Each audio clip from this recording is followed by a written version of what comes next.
What are the duties of safety officer? A safety officer is responsible for ensuring the overall safety and well-being of employees and the workplace environment. Some of their key duties include risk assessment, identifying and evaluating workplace hazards and potential risks. Safety policies, developing and implementing safety policies and procedures. Training, providing safety training to employees and promoting awareness. Inspections, conducting regular inspections to identify safety violations or concerns. Incident investigation, investigating accidents, incidents, and near misses to determine causes and prevent recurrence. Compliance, ensuring compliance with safety regulations and standards. Emergency response, developing emergency response plans and coordinating drills. PPE, recommending and ensuring proper use of personal protective equipment. Hazard communication, communicating hazards and safety information to employees. Reporting, compiling and submitting safety reports to management and relevant authorities. Continuous improvement, identifying areas for safety improvement and implementing corrective actions. Collaboration, working with different departments to address safety concerns. Training programs, designing and delivering safety training programs for employees. Documentation, maintaining accurate records of safety-related activities and incidents. Audits, conducting safety audits to assess the effectiveness of safety programs. What is an HSE policy? An HSE, Health, Safety, and Environment, policy is a formal document that outlines an organization's commitment to promoting and maintaining a safe, healthy, and environmentally responsible workplace. It establishes the company's goals, objectives, and strategies for ensuring the well-being of employees and protecting the environment. What is a near miss? A near miss is an incident in which a hazardous event occurs, narrowly avoiding causing harm, injury, or damage. It serves as a warning and an opportunity to identify and address potential safety risks before they escalate into actual accidents. What is accident, safety, hazard, incident, risk, injury? Accident, an unplanned and undesirable event that results in harm, damage, or injury. Accidents are often caused by unsafe behaviors, conditions, or other factors. Safety, the state of being protected from harm, danger, or risks. Safety measures and protocols aim to prevent accidents and promote well-being. Hazard, a potential source of harm, danger, or adverse health effects. Hazards can be physical, chemical, biological, ergonomic, or psychosocial in nature. Incident, an unexpected and often minor event that has the potential to lead to an accident, injury, or damage. Incidents highlight the need for preventive actions. Risk, the likelihood or probability that a hazard will result in harm or damage. Risk assessment involves evaluating the potential consequences and taking measures to mitigate risks. Injury, physical harm or damage to the body resulting from an accident or hazardous situation. Injuries can range from minor cuts to severe disabilities. What are the hazard precautions? Hazard precautions involve specific steps to mitigate risks and ensure safety in various situations. Here are some key points to consider. Identification, identify potential hazards in the environment or task. Assessment, evaluate the severity and likelihood of each hazard. Control measures, implement measures to reduce or eliminate hazards. Engineering controls, use physical modifications like barriers, ventilation, or machine guards. Administrative controls, develop safe work procedures, schedules, and training. Personal protective equipment, PPE, provide and ensure proper use of PPE as a last resort. Training, educate workers about hazards, precautions, and emergency procedures. Communication, clearly label hazards and communicate safety protocols. Emergency planning, develop plans for emergencies and evacuation procedures. Regular inspections, conduct routine checks to identify new hazards or weaknesses. Feedback mechanism, encourage workers to report hazards promptly. Continuous improvement, review and update precautions based on feedback and incident analysis. What are the 5 E's of accident prevention? The 5 E's of accident prevention are: engineering, designing workplaces and processes to minimize hazards. Education, providing training and raising awareness about safety. Enforcement, enforcing safety rules and regulations. Example, leading by example to promote safe behaviors. Evaluation, continuously assessing and improving safety measures. What are wet fire hydrants and dry hydrants? Provide a concise description of each. Wet fire hydrant, a fire hydrant connected to a water supply, usually a water main, that is always pressurized and ready for immediate use by firefighting personnel. Dry hydrant, a non-pressurized pipe installed near a natural water source, like a pond or lake, to provide a water supply for firefighting. Water is drawn from the source when needed. What are the different types of scaffolds? Scaffolds are temporary structures used in construction, maintenance, and repair projects to provide support, access, and safety for workers. There are several types of scaffolds, each designed for specific purposes and tailored to the requirements of the job. Here are some common types of scaffolds and their uses. Supported scaffolds. Single scaffold. Double scaffold, independent or birdcage scaffold. Cantilever scaffold. Suspended scaffolds. Single-point adjustable scaffold. Two-point adjustable scaffold, swing stage. Multi-point adjustable scaffold. Rolling scaffolds. Rolling tower. Mobile scaffold. Aerial lifts. Scissor lift. Boom lift. Specialized scaffolds. Trestle scaffold. Crawling boards. Formwork. Can you provide information about confined spaces? Explain what they are and their significance. Confined spaces are areas with limited entry and exit points, making them challenging to enter and exit safely.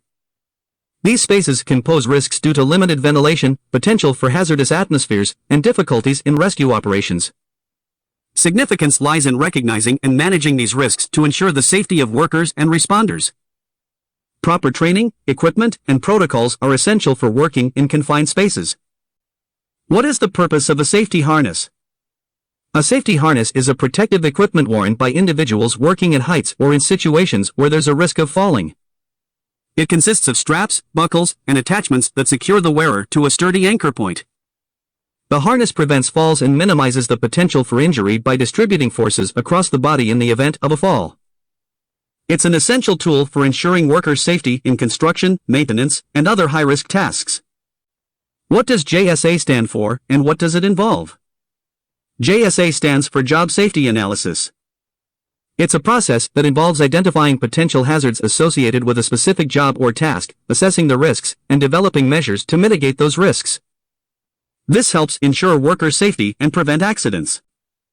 What is an exposure limit? Provide a concise explanation. An exposure limit is a regulatory guideline that specifies the maximum allowable concentration of a hazardous substance in the air that a person can be exposed to without adverse health effects. These limits are established to ensure the safety and well-being of workers and the general population in various environments, such as workplaces, homes, and public spaces. Explain the concepts of safety tag and safety policy.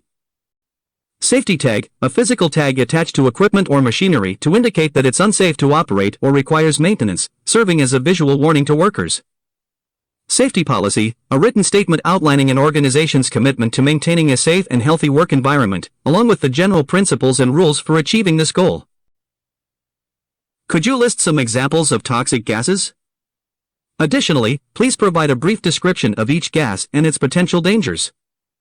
Toxic gases are hazardous substances that can be harmful or fatal when inhaled or exposed to in certain concentrations. Here are a few examples. Carbon monoxide, CO. Description: colorless, odorless gas produced by incomplete combustion of carbon-containing fuels. Dangers: binds to hemoglobin, reducing oxygen carrying capacity of blood, leading to oxygen deprivation, headaches, dizziness, and even death.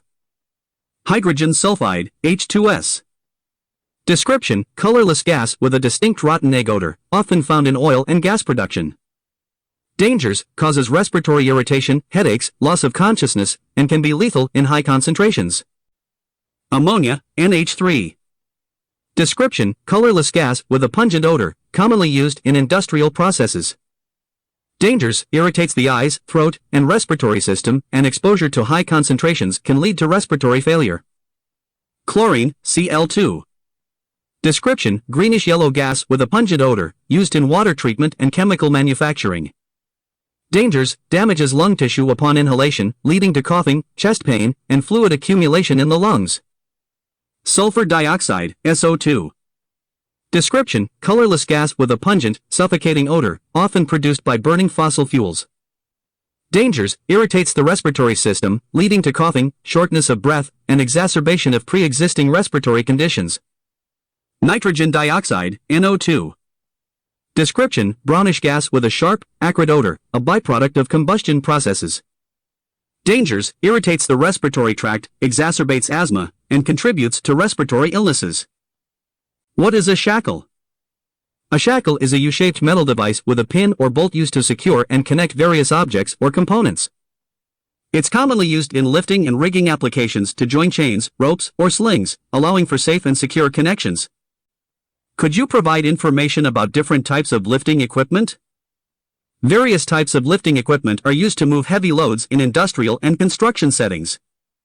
Some common types include cranes, mobile cranes, tower cranes, overhead cranes, crawler cranes, etc. Forklifts, hoists, chain hoists, wire rope hoists, electric hoists, manual hoists. Aerial lifts, scissor lifts, boom lifts, cherry pickers. Winches. Jacks. Conveyor systems. What is a compressed gas cylinder? A compressed gas cylinder is a sealed container designed to hold and store gases under pressure. These cylinders are commonly used to store and transport various gases, such as oxygen, nitrogen, helium, and acetylene, for industrial, medical, or laboratory applications. The pressure inside the cylinder allows the gas to be stored in a compact form, and the cylinders are color-coded and labeled to indicate the type of gas they contain. Proper handling, storage, and transport procedures are crucial to ensure the safety of working with compressed gas cylinders. What is a flammable vapor? A flammable vapor is a combustible gas or liquid in its gaseous state that can ignite and burn when exposed to an open flame, spark, or heat source. These vapors are highly reactive and can lead to fire or explosions in environments where the concentration of the vapor reaches its flammable limit. Proper ventilation, storage, and handling are critical to prevent accidental ignition and ensure safety. What is the lockout-tagout procedure? Lockout-tagout is a safety procedure used in industrial settings to prevent the accidental startup or release of energy from machinery or equipment during maintenance or repair. It involves physically locking the equipment's power source and attaching a tag to indicate that the equipment is being serviced and should not be operated. This procedure helps protect workers from hazardous energy sources and ensures their safety while working on machinery. What are the classes of fire? Classes of fire categorize different types of fires based on the materials that are burning. There are 5 main classes. Class A, ordinary combustibles, wood, paper use water or foam extinguishers. Class B, flammable liquids, gasoline, oil use foam, dry chemical, or carbon dioxide extinguishers. Class C, energized electrical equipment use dry chemical or carbon dioxide extinguishers. Class D, combustible metals use specialized dry powder extinguishers. Class K, cooking oils and fats use wet chemical extinguishers. What is IDLH? IDLH stands for immediately dangerous to life or health. It refers to an atmospheric concentration of a substance that poses an immediate threat to life, would cause irreversible health effects, or would impair the ability to escape from a dangerous atmosphere. In the context of workplace safety and hazardous environments, the IDLH level is used to define conditions under which workers must use respiratory protection to prevent significant harm due to exposure. What does HERA stand for, and what does it involve? HERA stands for Hazard Identification and Risk Assessment. It's a systematic process used to identify potential hazards, assess their risks, and implement measures to mitigate them. This process helps prevent accidents and injuries in various environments. Can you explain the following terms briefly? HDD, holiday test, hydro test, HSE plan, checklist? HDD, horizontal directional drilling, a trenchless method used for installing underground utilities without disturbing the surface. Holiday test, a procedure to check the quality of protective coatings by detecting defects or discontinuities. Hydro test, hydrostatic test, testing the strength and integrity of pipes or vessels by pressurizing them with water. HSE plan, health, safety, and environment plan, a documented strategy outlining how health, safety, and environmental risks will be managed in a project or workplace. Checklist, a structured list of tasks or items to be completed, used to ensure thoroughness and consistency in processes. What does LTBTWA stand for in occupational safety? Provide a brief explanation. LTBTWA stands for Threshold Limit Value Time Weighted Average. It refers to the maximum concentration of a hazardous substance in the air that a worker can be exposed to over an average workday, usually 8 hours, and a 40-hour workweek without experiencing adverse health effects. It's a guideline used to assess and manage the potential risks associated with workplace exposure to various chemicals and substances. How do you determine what protective gear you need? To determine necessary protective gear, assess potential risks of the task. Identify potential hazards such as chemicals, sharp objects, or impacts. Research industry guidelines and regulations. Consider factors like required body coverage, respiratory protection, eye and ear protection. Prioritize safety, opting for gear that effectively mitigates identified risks. What safety measures do you currently take? In my role as a safety officer, I prioritize thorough risk assessments for all tasks. I ensure proper implementation of safety protocols, regular safety training for employees, and maintain up-to-date safety manuals. Regular inspections are conducted to identify and rectify potential hazards. Emergency response plans are in place, regularly practiced, and updated. Personal protective equipment, PPE, requirements are strictly enforced. I also collaborate with cross-functional teams to address safety concerns, investigate incidents, and continuously improve safety standards. Open communication channels allow employees to report concerns promptly. Overall, my goal is to create a culture of safety and maintain a secure work environment.